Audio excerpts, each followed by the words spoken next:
coming out today. I enjoyed very much hearing the unique perspective that you guys bring to the industry. Very diverse group of people here, and I wanted to kind of get an idea of who I'm speaking to, because I've heard some designers, some installers, some. I've got some cards for wall covering, window covering, furniture designers, interior designers, kitchen, bath designers. So as far as designers in the built environment, like kitchen, bath designers, interior decorators, how many do we have here?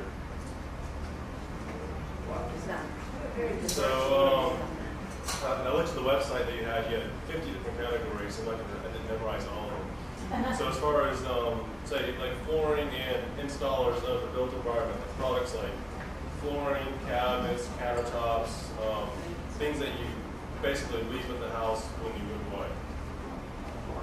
I saw flooring. There you are. How about furnishings, furniture, as far as installation but not design, where you just sell the furniture? Okay, and furniture designers. All right, who else is, you guys have a very diverse group. Who else did I miss? What other kind of groups do we have here? Delivery companies. Delivery? Oh, I'm sorry. Well, that's cool. I'm sorry, that would be, so painters, both finishers, and things that you leave with the house. They could be, and I think you're probably see. Very, very, very good company. So, very diverse group, and one of the things I want to talk about, and everyone comes to me, and I can't tell you how many emails I get per day, is, Matt, we want to be green, are we green? I have no idea if we're green. Some people were green, like Cutter Woodworking has been green for 50 years and didn't even know what green was. I talked to Tom Cutter, and he said, Matt, what is green? I'm like, I know where you're going with that. You are green, you've been green, you've been doing sustainable forestry for many years, and now people are saying, oh, it's in style, let's go ahead and publicize this. So I want to talk about a new concept as of 48 hours ago called greenification. So it's basically taking your process, your design, whatever you do, everyone can do it here, because a lot of foreign people come to me, a lot of interior designers come to me, that how can we take our current business model and make it greener? So you can greenify it. You can greenify your whole process. You don't have to abandon what you have. You just add sustainable layers to what you have to make your business greener. So you've got different parts. You've got process, product, and performance. So basically all of these together, not individually, will make a sustainable design. Who are we and why are we even qualified to give this presentation? We're Earthcraft Innovator of the Year. Earthcraft is who's heard of Earthcraft? Okay. Earthcraft is a local green building program sponsored by Southbase. We have completed most Earthcraft renovations in the Southeast. We built the 2008 Southern Building Show Showcase Home, and then this year we're doing the 2009, we're doing a renovation this year instead of a new home. We just merged and acquired Softworks this year. How many people have heard of Softworks? So, I'm a designer. So we are design build. One of our architects was just featured in a book, Sarah Suzenka. Not so big. She just came out with a big, not so big house, but she came out not so big remodel. One of his projects was featured in that. And we just, oh wow, very bright up there. We just launched a new division for other contractors last year, and we're going full force with this year's called Fresh World. What we do is we do performance systems for other contractors and homeowners. So if somebody calls us up, but we don't have to tear apart the house, we can make it perform better, smell better, cleaner air, lower energy bills. We can do all that within one package. Now we offer that for other contractors as well, because it took us at least 7 years to figure out what this meant, and for everyone to go through that same path that we went through is not fair, so we're just offering it to everybody else. It's kind of like you've got your design certifications. Not everybody needs to be interior designers, you hire the expert. So here are some of the certifications we offer. Earthcraft House, Remodel, Lead for Homes, Home Performance Energy Star, and Energy Star. And these are all third-party verifications by Southbase. So that is one of the reasons that we do certify things, because there is a third-party verification. Now in your industry, can anybody name some of the green certifications in your industry? Go ahead. Interior design. Interior design. Yeah. There's green certification that you can go to the store and certified. Okay. Anybody else? Nothing for coverings. I know there's paints. They've got Green Guard is one of the certifying bodies. That more has, and you look for those certifications on the products. So you'll see Green Guard, you'll see Green Seal, you'll see some third-party verification that that product truly is green, and that's the way that you can say this whole process that you're going through is green. That's why we choose these parts. In the construction world, green is perceived as better construction, and it truly is, because you have a product that is going to last longer, it's more durable, it smells better, it performs better, you have lower energy bills. And in this market, the only people, every green conference that I go to, everyone seems to be really happy. They're not crying about the economy, because it seems like the green businesses right now are doing really well, because that's where the emphasis is.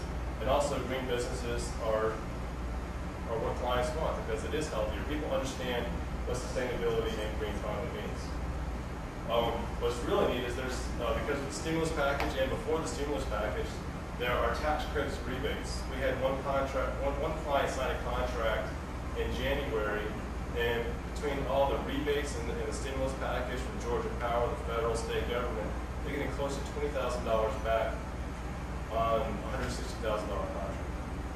That's between the geothermal, insulation, solar thermal, windows, doors, basic things they were going to do anyway. It's like, oh, by the way, this is what you're getting back. And then after the stimulus package, they were getting another $5,000 or $6,000 they weren't even anticipating. So guess what? We're upgrading their countertops. So that's good for interior designers.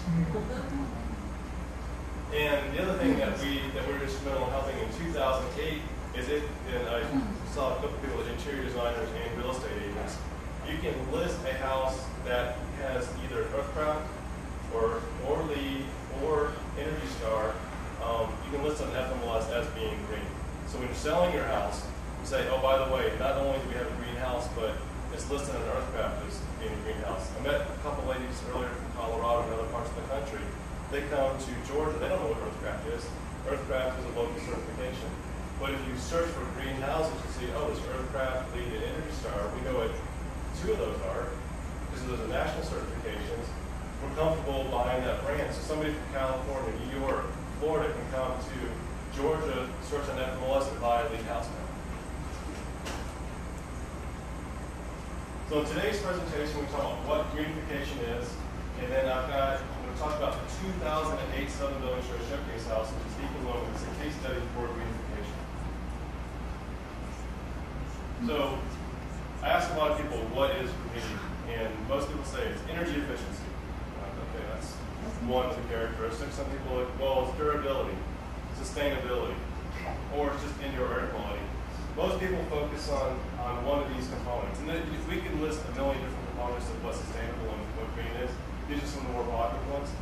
But if you take one of these and just apply that to it, it's not truly a green concept unless you look at all of these as a whole.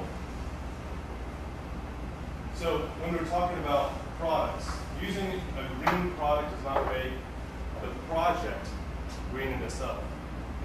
I see a kitchen, and I'm not blaming the local magazines doing that, because we have a lot of our projects featured in magazines.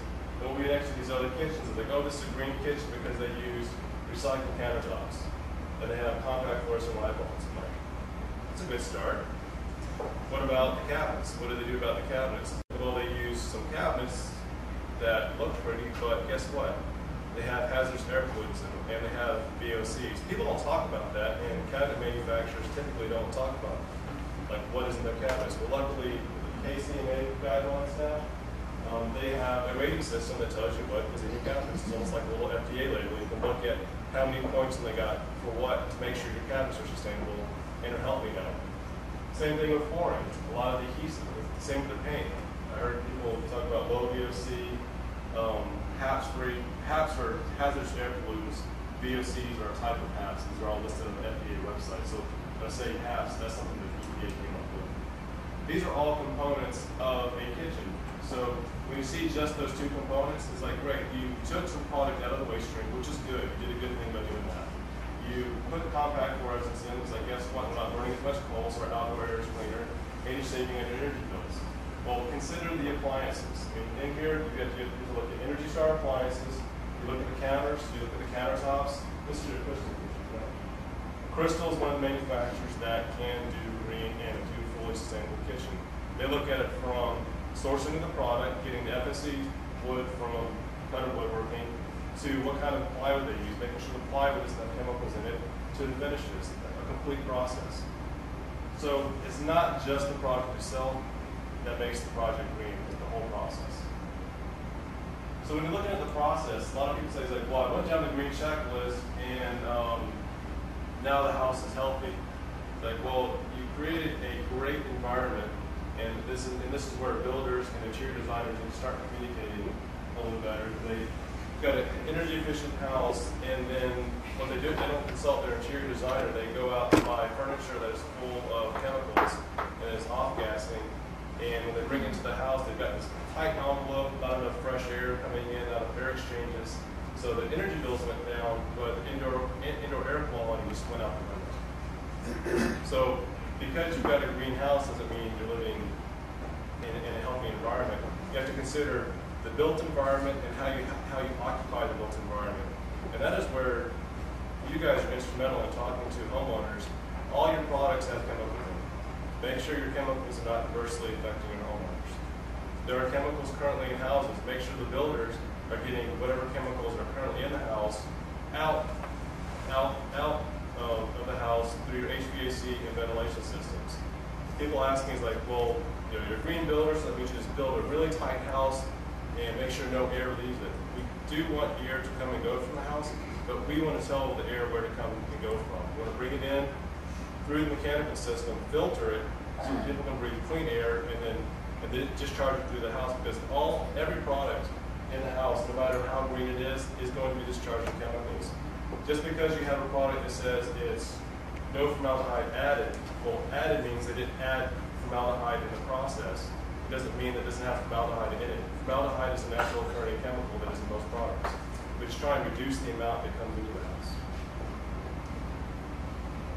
And performance. This is the favorite part. I'll see these LEED certified buildings that are facing the sun, and you've got a full sheet of glass going from top to bottom. So just because you got enough points to get the certification, or barely get the certification, does not mean the building's performing very well. In a design for a house, for instance, if you're taking a stock set of plans and you face all the windows directly next to the sun, it is good for the window covering people, and I apologize for trying to take business away from you. I'm not taking business away from you. It is good for the window covering people because all the sun is coming in. If all the windows are on the west side of the house, the sun comes in, and what do people want to do? They want to shut the blinds.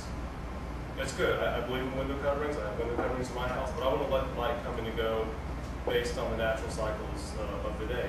Well, your window covering is going to be put on, which is a good thing. But you want to be able to control the light comes when it goes. But the problem is, during when people come home on the west side of the house, all the sun's coming in, and then you have to turn the lights on. What happens when you turn the lights on? Energy bill is going up. You've got non-compact fluorescent, you've got incandescent light bulbs in that bedroom or in that room where you've not let the natural light come in, and because it's in your face and it's too much, you have to have the window coverings there. And then guess what? Because of all the heat coming off those light bulbs, then you've got to run your HVAC. So if you were to twist the house 90 degrees to actually work with the sun, and this is more on the architecture and the design side, people need to consider lot orientation. So because you use the green products, you went down the checklist, but you put your house in the wrong orientation, you actually increase your energy bills. You can save 30% on your utility bills by making sure you don't cut down the trees and facing your house in the right direction, which is amazing. Well, the South-Based Energy Institute says South-Based, but you want to make sure that your house is working with the sun. So if you're in northern climates, you actually want more sun to come into the house in certain parts of the year to heat the house. And there's a lot of building science to that. What you want natural light in the house. Natural light is good, but you want to make sure there's not too much natural light where it's blinding, or too much natural light, or what we call solar heat gain, where it's heating up your house and you have to turn your HVAC too much. In our building, we don't turn the lights on that often. in spaces because there's so much natural light coming in. And it wasn't our design, it's an old building, it's 100 years old. That's just the way they designed it before natural light come in. Now we cut down trees, we put a house there, and we just hope that the lighting is going to be good. And if not, we make it up with artificial environments, unfortunately. So here's a house, and this is actually the south-facing side of the house, and it kind of is designed to work with the sun. This is called Eco-Window. Some of the green guidelines that we use for this particular house: LEED for homes, Earthcraft House, Energy Star, and there's the new program out, WaterSense, which is taking water into consideration in the design. We're a level 4 drought here in Atlanta, so if you're specifying products that use a lot of water, and if you're specifying, this is for outdoor landscape architects, or plants that need a lot of water, you're really not doing much for in here. So reduce. In this particular house, we spray foam insulation. What's nice about spray foam insulation is not only does it air seal, it insulates, but it also, for interior designers, what you'll like is how many people have painted a house and you come back a year later and everything's cracking, all the walls separated, the trim is shrunk, and everything's moved around. Faux finishers. How often does it settle? Well, two main reasons. One, air conditioning. You're taking all the moisture out of the house. There's a lot of moisture brought into the house through the building process. And the other thing is materials are moving at different rates. And if you're not controlling the amount that the materials are moving, then walls are going to start to crack, and you have to come back at 11 months or 1 year and patch all that. If you use the proper products like good insulation, you're helping temper some of the movement of the materials. And this also helps lower your energy bills when using good insulation. So insulation, let me go back to that.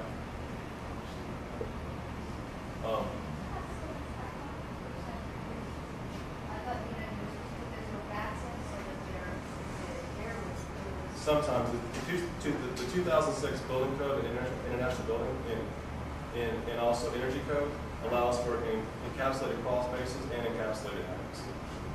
So if your attics do not have to breathe if you don't have hot air in them, and if you insulate to the roof line, you don't have hot air in them. What's nice about this is this is extra storage space. So as an interior designer, you're looking at where do we put all these closets? You can eliminate some closets, use this as semi-conditioned space, and just throw all the junk in these areas. So this is a product as part of a process, and we're talking about product and process, that will help the building perform better. Another way to reduce, we use geothermal HVAC. Again, we use a product, because of this product and the last product, the insulation allowed us to put a smaller HVAC system in. HVAC is very expensive. You get charged by the ton typically for residential and new construction.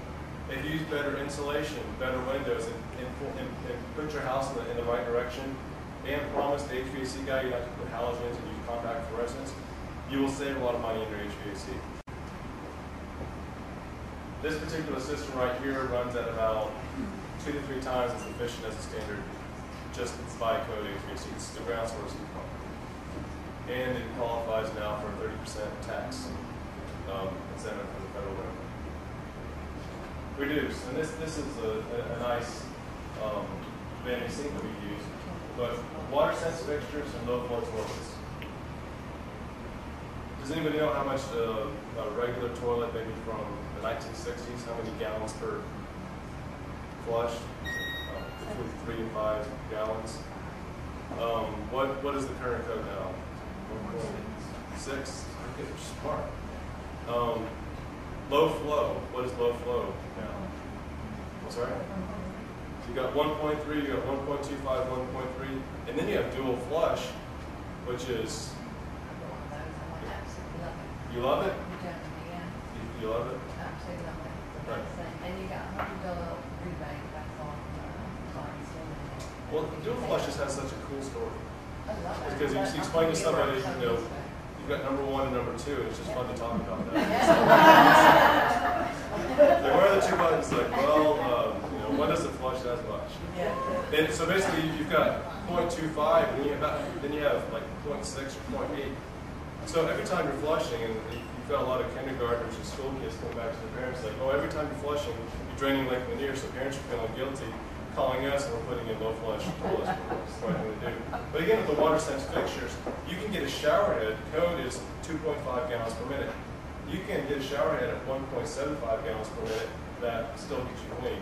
If you go down to, I've seen some less than a gallon per minute, you know, you kind of get misty, and I'm not sure if you actually get clean. It works in some other cultures, but not, you know, we like to use a lot of water here. And that's a whole other story about water, why we use so much water. It's just the American Standard wanted to sell more products, so they taught us how to take showers more often, just so they could sell more faucets, something like that. And I heard the story, I was like, wow, so that's why we take so many showers and waste so much water, so we can, you know, kind of the same thing with SUVs. We want to sell more gas, so we can go get into these more. It's in every industry. So another thing to do is Energy Star windows and doors. I love this slide in for this presentation is, see, any furniture that you have in here, if you have low E windows and doors, it's also going to block your ultraviolet rays from coming in. It's going to protect your flooring and your furniture. The flooring in here, we did not use polyurethane, but if you have polyurethane floors and you don't have the low E coating on the windows and you're not blocking UV rays coming in, it's going to brighten up to an orange or a yellow. And the same thing to fabrics. I'm sure that I've seen several fabric people hate sun because the sun is going to affect and leaks the fabrics because of the ultraviolet rays. If you use good Energy Star windows, 99% of the time they're not going to affect the fabrics because they block the ultraviolet rays out, which you can get at your house. This is one of the more fun shots. We've got the cabinets here. This is the cabinet line. In full disclosure, I worked with these people. We started this project before inside design was in existence, so I would have used inside design on this particular one. But we didn't have green cabinets in Atlanta, so I worked with a local cabinet shop. I'm like, these are the things I need. I need low VOC finishes. I need plywood that is not off gas. I want you to find FSC certified wood, and and also a good strong design that's going to be timeless. And at the same time, with the timeless design is green. If you have a good design, people are not going to tear it out in 5-10 years. Just because you paid a lot of money for it doesn't mean it's going to last. The next homeowner is going to be like, no, this is ugly. I want the newest thing. But the next homeowner is going to tear out 20 years. Well, in this particular one, we do have green cabinets, and they're not. I know the color is green, but they are green cabinets because of the finishes, because of the plywood, where they source the materials, and also the way they're fabricated.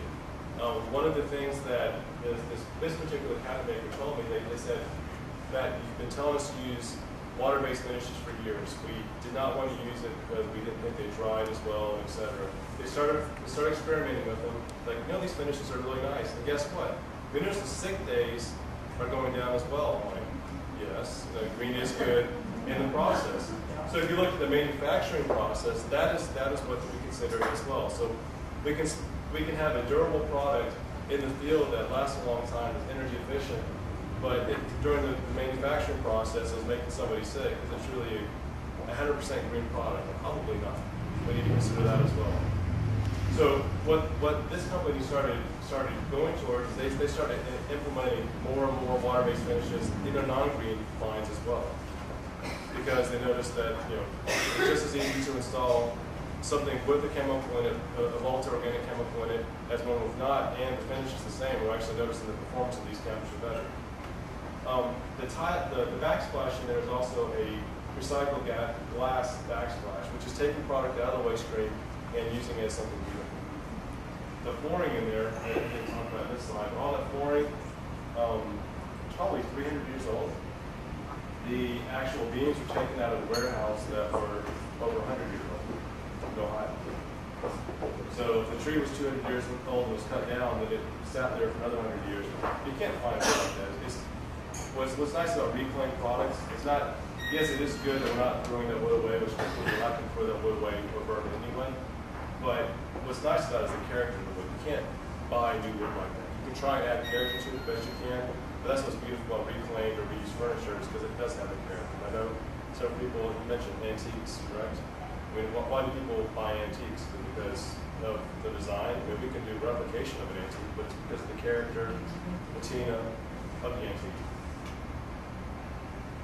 Erosion control, and this doesn't have a lot to do with interior design, but in the 2005 Showcase House, how many people here have heard of Carl Seville? He actually founded Sawhorse. Carl's a friend of mine, but I asked him when he's going to do the landscaping. He's like, landscaping's done. I was like, oh, okay, what? And this is his personal house. It took all the mulch from the job that was ground up, spread it out on the lawn. He's like, well, it's mulch. It was just debris from the yard site. They ground it up, they took the nails out. It was just job site waste. I knew where it came from. If somebody just was going down the street, it's like, oh, it's just mulch. But he took job site waste and nails as finished product.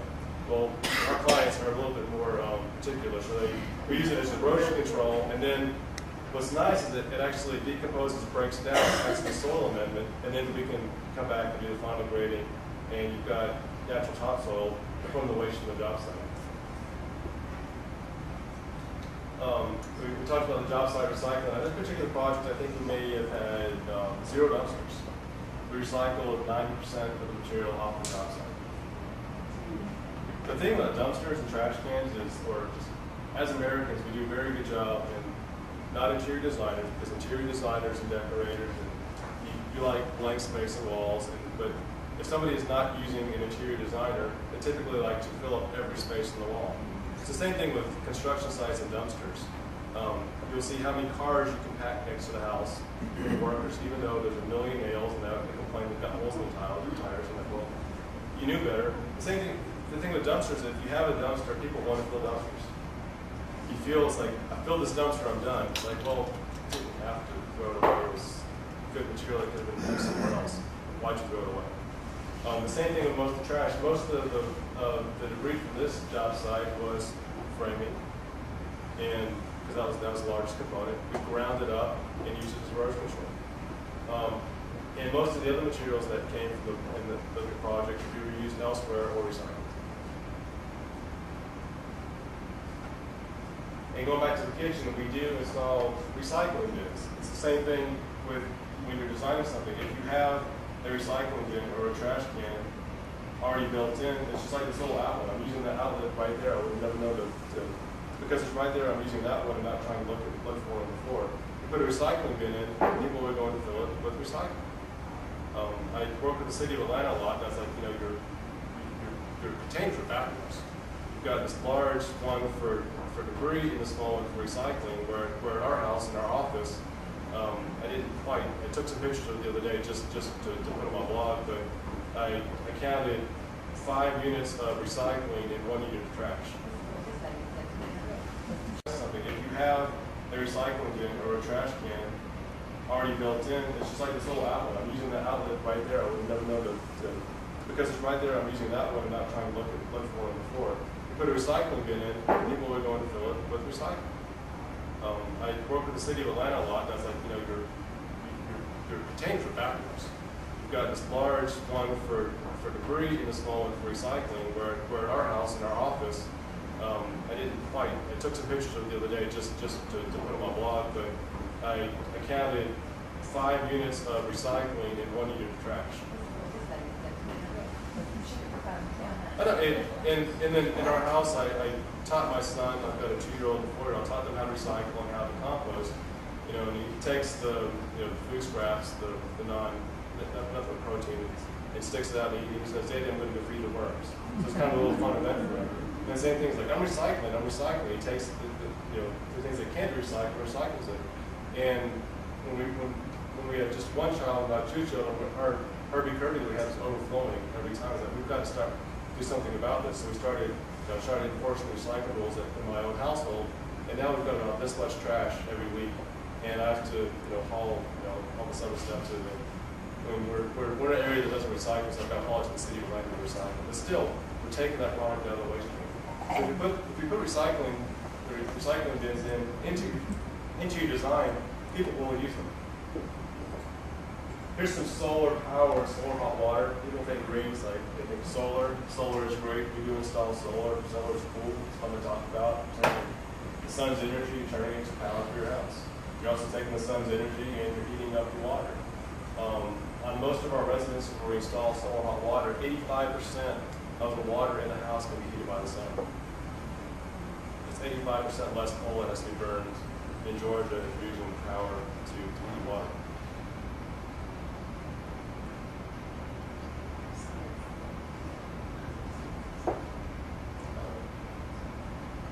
the last slide is inside design.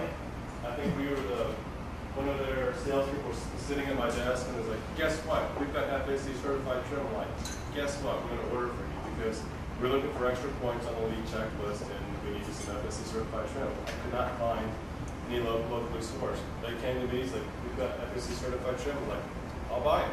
So I think he just got the certification that day where all your force and all your products, all 10,000 parts were verified. Like, that was the very first. The very first one. And they were kind enough to make me a plaque, which was kind of started out as a joke. I went to Indiana and they said, oh, guess what? I didn't know I was the first one until I went to their plant. He's like, you're the very first person. I'm like, really? And I get a plaque. And just joking